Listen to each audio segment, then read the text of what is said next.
Welcome to the Mastering Your Money Mindset podcast, where you'll learn to think like a top producing RVP. Each week, we interview top performers so they can help you have a success mindset with actionable advice. Today, we have the pleasure of talking to Tommy Dieter. He's with Prudential Insurance. He started his career single out in Newport Beach, California.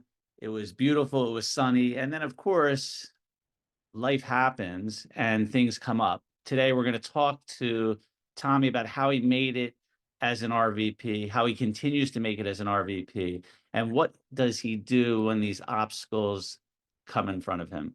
Tommy, thanks for being here. How did you get started in the financial industry? Great question. I was 23 years old. I was a year out of college in Boston. Some of my fraternity brothers from Keene State College had gotten jobs at American Scandia, which Prudential eventually purchased. One of those friends had moved to California and gotten a job with Pacific Life in Newport Beach. And when you're 24 years old, you think of Southern California as bikinis all year round. And it sounded like a good idea to maybe pick up and go there. And my best friend and fraternity brother ended up getting me an interview with Pacific Life. And I became an internal wholesaler in October 15th of 2001, covering Southern California and Hawaii. And then fortunately in 2005, I was promoted as an external wholesaler covering the same exact territory and calling on wirehouse. What was it about you that got that promotion from internal to external? I wholesaled my management. I wholesaled the regional sales managers, and I knew I wanted to get out into the field. So I just took every opportunity that I could to really show that I could transition into the position and be a success. What specifically, if you had to come up with one thing, really helped you get it? Persistence. How did you persist? This is said in wholesaling world, like 80% of it is just showing up. And by showing up and being consistent, not perfect, but consistent, you're going to stand out more than most. That was the big part. Everything else you'll learn over time. And for me personally, I learn best by doing. And what I'm able to do is make things better and also modeling.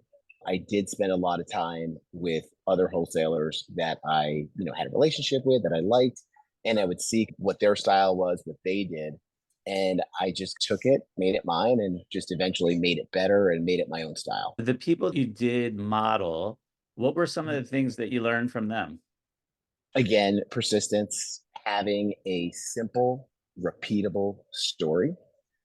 And you just got to keep showing up, and you've got to find a core group of advisors that you like, they like you.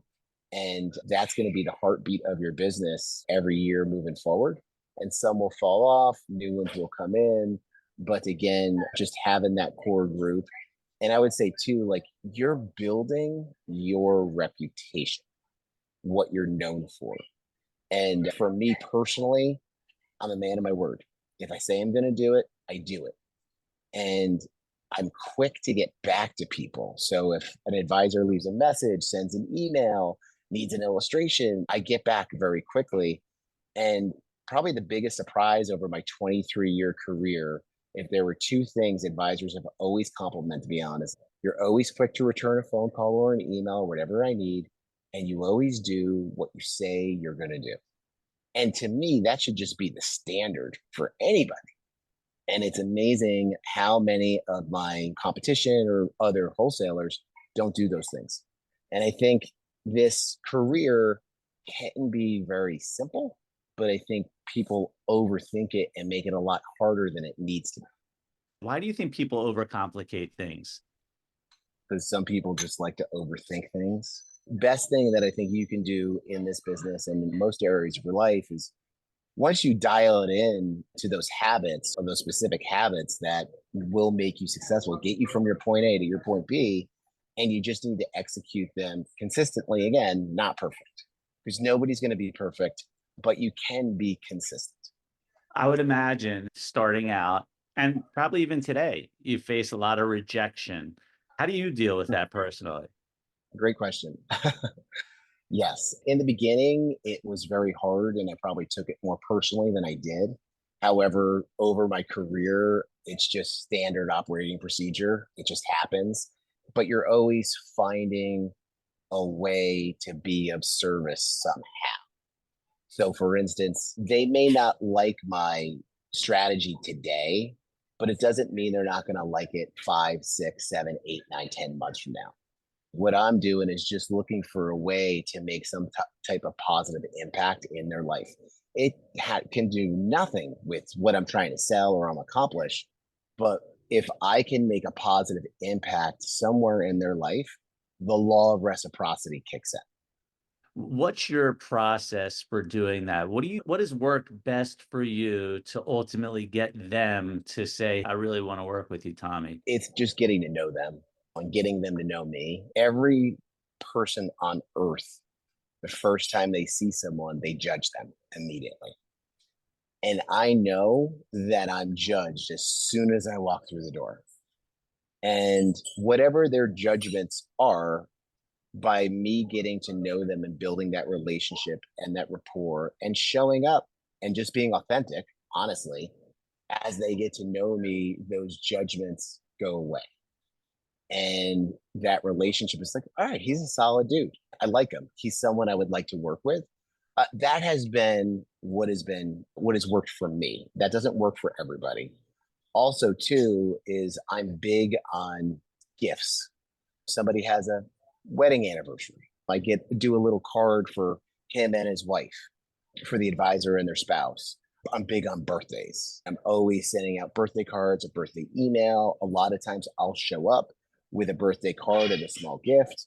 Christmas comes around, I will literally spend the first couple of weeks of December and I'll just drive around and deliver gifts.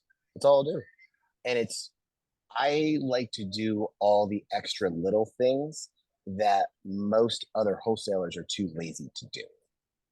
The difference is I have fun doing it and I enjoy it. Now, if I do it once, is there that big of a thing? No. But when I do it consistently year after year, advisors take notice and they're like, this guy is always going out of his way for me. Yeah. And again, that shows. And that's how I've been really able to separate myself from others. I look at it this way. If you think about when you're dating or when you're going out with your friends and the prettiest girls at the bar, and what does every guy do? Hey, can I buy you a drink? So, what do most wholesalers do? They're coming in always to sell you something, push something down your throat. You've got to take a different approach to set yourself apart from everybody else. That's what I really focus on. And all those little differences lead up to bigger results. There's not every, my career with wholesaling, every wholesaler is there's what's the one thing I can do?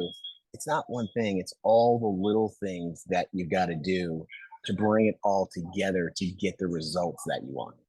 What's the most interesting thing that you've done? Actually, like today's a great example. I live in Frisco, Texas. I'm going to see some clients in Wichita Falls. So that's a 2 hour drive. Right now, I had to stop off and get gas. As a wholesaler, you're always running behind as you're rushing from place to place. But the specific advisor I'm going to see, his wife has cancer and she's been battling cancer. So I reached out to him and I said, hey, is there anything that your wife really likes that is just not accessible because of where you live? And he said she loves the pink lemonade from Heb. It's probably one of the only things that she can actually taste while she's going through her chemo and other things. So I stopped off at Heb, which is down the street from my house. I got 2 bottles of the pink lemonade and I got a bouquet of flowers to Mm. give to him, to give to his wife. I got to spend time with his wife. We went to a Queen concert in Dallas, and both him and his wife attended, and as myself and my wife attended. Again, because of those relationships. And honestly, what did that pink lemonade really cost me? Not much, and my time, but I bet you none of my competition has done that. And I've done my best to come from a place. My mother was really thoughtful. And I remember being a kid getting a Valentine's Day card. I swear to God, we're not Jewish, but I think she even gave me a Hanukkah card. She's just so thoughtful. And I did that when I was younger and did that in my young love life. And it didn't work out so well. So I got away from it. But as I got deeper and deeper into business, I just turned that back on. And I just noticed the more that I was thoughtful, the more that I was authentic, I built stronger relationships. And those relationships, you're not always going to have the best strategy and the best product wholesaling, but those relationships, those advisors will look for business for you as long as you stay top of mind, keep showing up, and keep doing all those little things. When you're talking about authenticity, just clarify a little bit. What are different ways that you can be authentic to the advisor? I'm an open book. I am not perfect. I have a great, growth mindset and mentality where I just want to improve in every area of my life all the time. I'm always willing to share the challenges that I'm going through, the tough stuff. Everybody always talks about how life is rainbows, butterflies, and unicorns, but that's not the real stuff. Whether I'm going through a challenge with one of my children or with my spouse or my career or challenges with parents who are aging and having medical issues. It could be just current events, or so it's again just being very authentic. For instance, my wife and I have been now married 15 years. We've been together for 17. She has two older children from a previous relationship. And when I say older, one's 30 and one's 28. And then we have a 12-year-old and an almost 10-year-old. But coming in, being a single guy living in Newport Beach, making a couple hundred grand a year by himself, where my expenses are absolutely nothing, and then going from one to now four. And now I'm coming into their life. Her daughter was in the seventh grade and her son was in the ninth grade. The worst possible time you could come into a teenager's life. And it was extremely challenging and it forced me to grow for sure. But those were one of those things where I had conversations with my relationships, my advisors, and when they definitely gave me a lot of advice and helpful. And it was just great to share that. And they see that I'm human. And then I go through my own challenges. And especially too, when you're able to connect on those different levels, because there's a lot of families that are blended. And you go through a lot of it. We get so focused in our lives, we think we're the only ones going through it. Mm. And that is not the case. And I think through my journey of life, I'll be 47 here next month. I've really boiled life down to really two things. Again, back to simplicity. I believe we're put on this earth to go on a journey and to grow and learn. But number two, we're also here to be of service to others. Mm. And that could be in a small capacity or a big capacity. You don't know the littlest, smallest gesture that can make a difference in someone's life. That's really how I base where I start and say my life and why I'm here and what I'm trying to do and accomplish. You mentioned growth and learning. What's the biggest lesson that you've learned so far in life? And how has that helped you in the business? I'm a big fan of Ed Milet, Tony Robbins. I've done a lot of different personal development. And there's one thing that Ed Milet says, and this is the first time I've heard it, I'm sure others have said it. Life doesn't happen to you, it happens for you. Mm. And that was definitely at first a tough thing to swallow. I had a very difficult childhood. My parents were divorced. My mother was a bartender, and my stepfather worked on the railroad. We lived in upstate New York, and my stepfather was an alcoholic and a drug addict. And my mother would leave me with him pretty much all the time. And not that I don't think he loved me and cared for me, it's just that he had so many demons that things were taken out on me, where I was in a constant state of fear of getting, whether it's abused emotionally, physically, what have you. And I could never understand how that was my life and that's where things were. But with that, it built a lot of character. It made me very determined. In the environment I was in, I had a lot of family members doubt me and what I would eventually do and accomplish. So from my point of view, I got really determined, and I had heard a long time ago when I was a kid, the best revenge is success. So I was determined to go out and prove everybody wrong. And that was my drive for a really long time. And I had to come to terms with that. That cannot be my motivator anymore, that I would have to do it for myself. Obviously, as I mentioned, I'm married with a family, and but now my motivator is my family. And I would say one of the biggest things with having kids is you have a 50-50 chance that they're either going to turn out like you or the total opposite. And I am a highly responsible person. The last thing I want are two kids to grow up and go in the world and be clowns.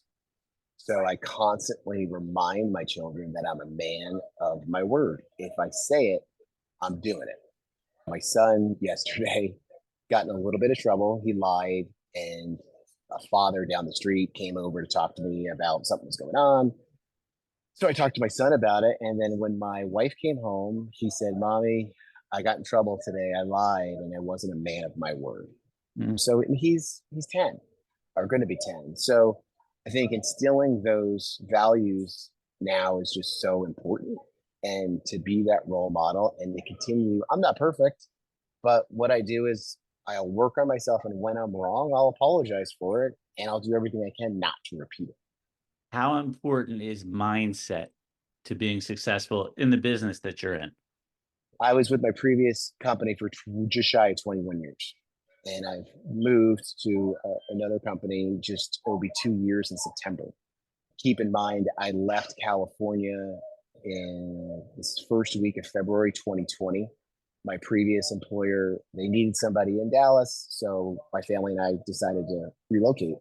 When I got here the first week in February 2020, is that once COVID was starting to be talked about. I flew home March 12th, valeted my car at DFW, and I never came back because that weekend, like the country was shut down. So in 2019, I had my best year ever as a wholesaler. Now, fast forward a couple months later, and I'm in a new territory that is needs to be built, and nobody knows me. So talk about mindset. Everything that was going on at that time was just not in my favor.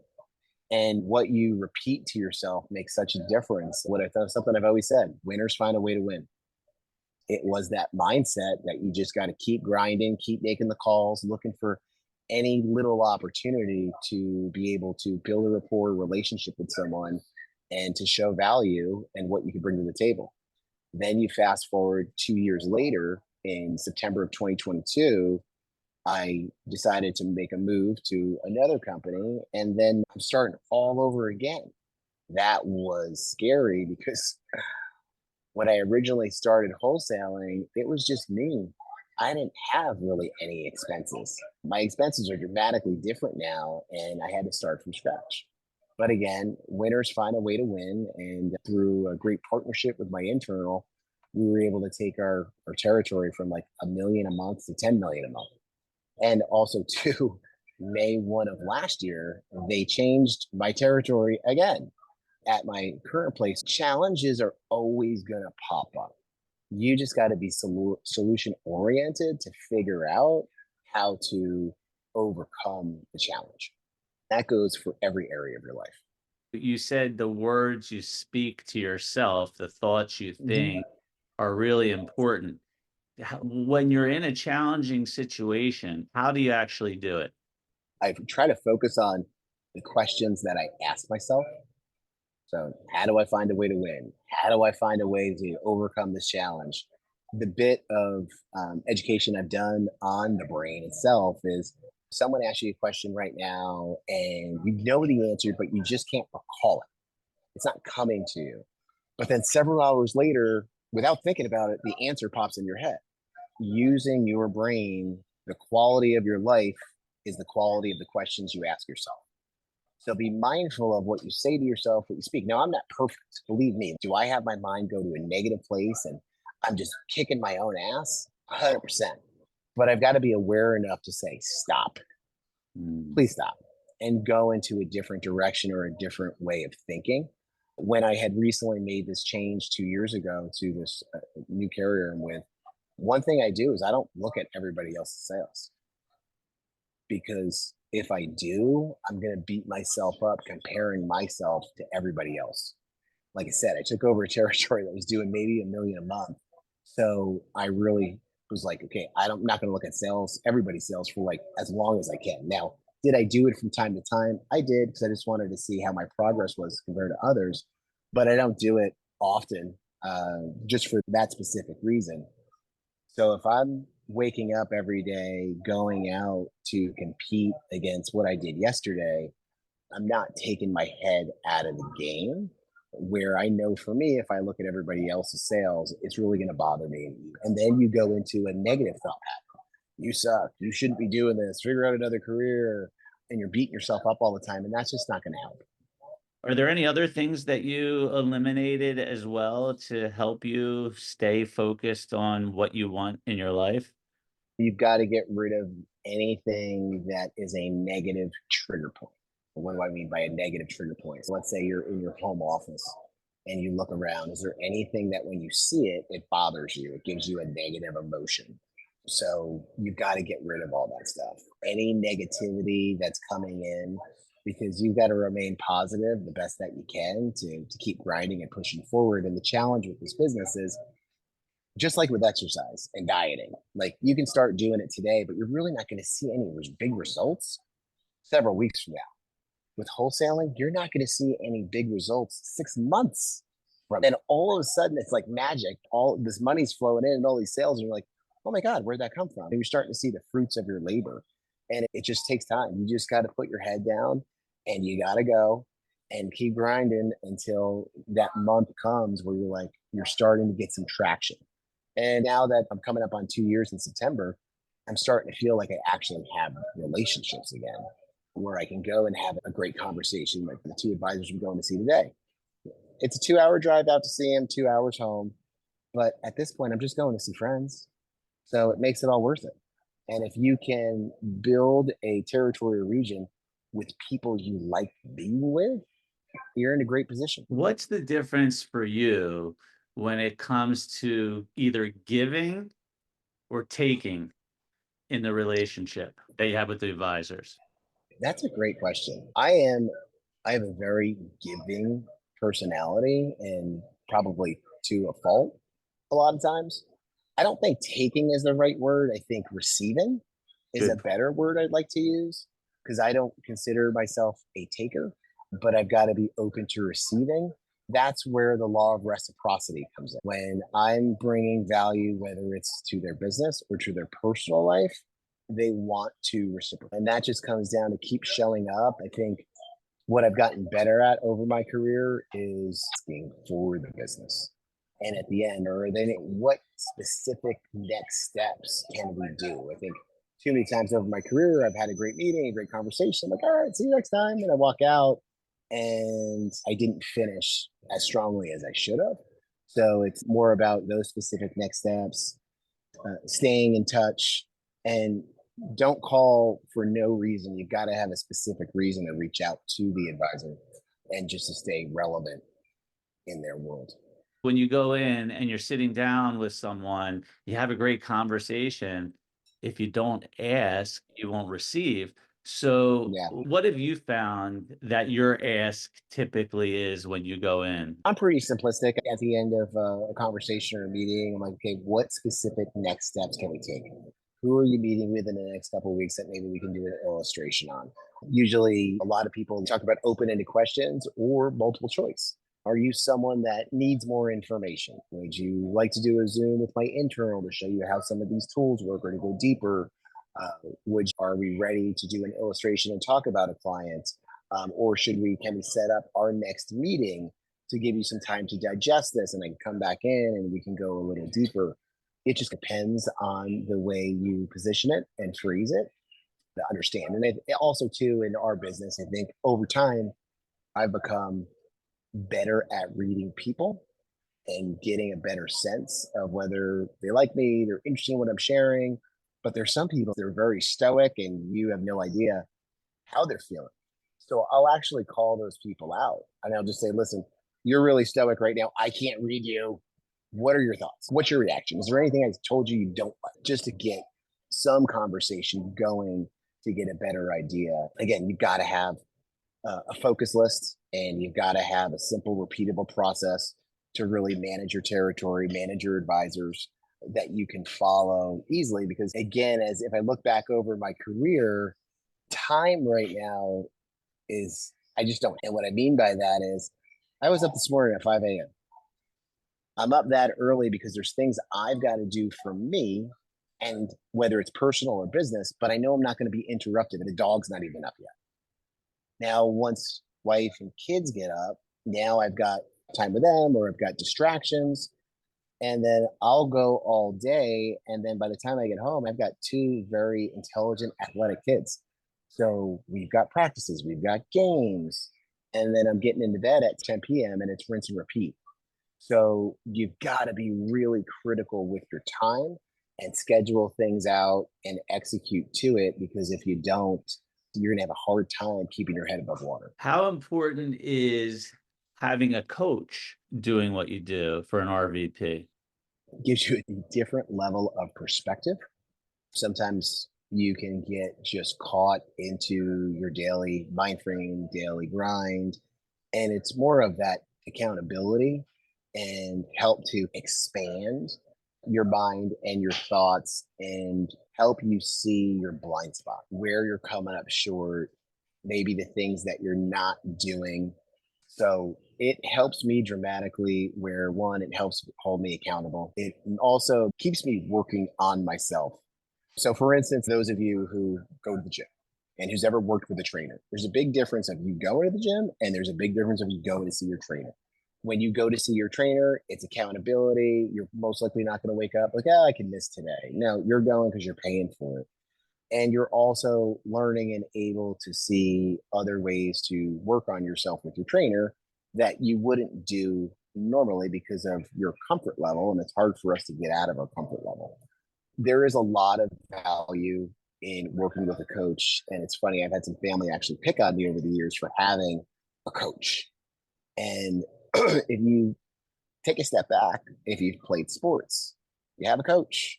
If you've played an instrument, you have a coach or an instructor, whatever you want to call it. And now what you're doing is you're having a coach to help you just do better in the game of life. Why wouldn't you do that to improve yourself? Unless your life is so awesome, you love exactly where you are with everything you have. But I don't think a lot of people are there. We're all challenged with something, and another set of eyes is going to help us open us up to overcoming those challenges. Talk about the investment. You've invested a lot of money in yourself. Do you believe that investment has paid off? So one thing I've learned over all these years, going back to high school, my parents wanted me to go to college. I went to high school because I love sports and I love the social aspect. And all right, I had to go to school too. I was not a big fan of going to college, so I wasn't a big fan of school. And what I realized at that moment was my parents wanted me to go because why? Because you can't be successful if you don't go to college. That was someone's narrative that they built, and college has become a very big business. I was like, okay, I'm not going to be a doctor. I'm not going to be a lawyer. I'll just go to a school that's not super expensive. And I went to Keene State College in Southern New Hampshire. I had a great time. My point in sharing that with you is when I went to California and when I was dating my wife, I came across a personal development program called PSI Seminars. Prior to that, I had worked with a life coach, went to Tony Robbins, been working with you. And if I had a choice to either go to college or do personal development and have a coach, I would choose personal development and a coach every day, twice on Sunday. Why? College is going to get you ready for a job or a career. The coach is going to get you ready for life. And you do not need college to be successful. And where I've seen that hurt people, my father never went to college. My wife didn't go, and her sister and several others. And they will always use that as a crutch. I didn't go to college. I can't do this. I didn't go to college. It is such a lie. And it is someone's narrative. So college could be big business. Just like another narrative, the American dream is to own your own home. Why was that ever created? Because if you think about it, home ownership and everything we do to our house, whether you get a couch, whether you get someone come by, put a new roof on, it helps the economy to grow. It's 2009. I'm pulling into my first home in Newport Beach, California. It was a bank repossessed townhome. I'm pulling in and I'm like, I go to work just to pay bills, just to pay my mortgage, pay my car payment. I'm like, this sucks. Who thought of this? Again, because that's what we see growing up and that's what we come to understand. So basically, what helps the economy is let's all get in debt and let's go to work to pay for it. We need to open our minds and have a different perspective. I think working with a coach, that's what it's allowed me to do. This is this programming. We hear things from teachers, we hear things from parents, we hear things on the news. Mm-hmm. In your experience, how much does that control someone's actions in life? I almost became a gym teacher. My father said to me when I was in high school, you should become a gym teacher. And I'm like, okay, sounds like a great idea. So I went to college to be a gym teacher. My brother got me a job at a mail order computer company because my dad was like, you need to get a job while you're there. I worked more than I should have, probably 25, 30 hours a week, but I brought home my W-2 so we can do my taxes. And he goes, do you realize you made $30,000 last year part time? And this was in 1997. And I go, huh, isn't that what a teacher makes? He's, yeah, I guess I can't be a teacher. And that's how I got into sales. The biggest challenge is listening to people. He saw me smaller than I saw myself. And he's my father because he wanted me to be safe. You've got to take a step back from the narrative, from the programming, and really stop the ignorance.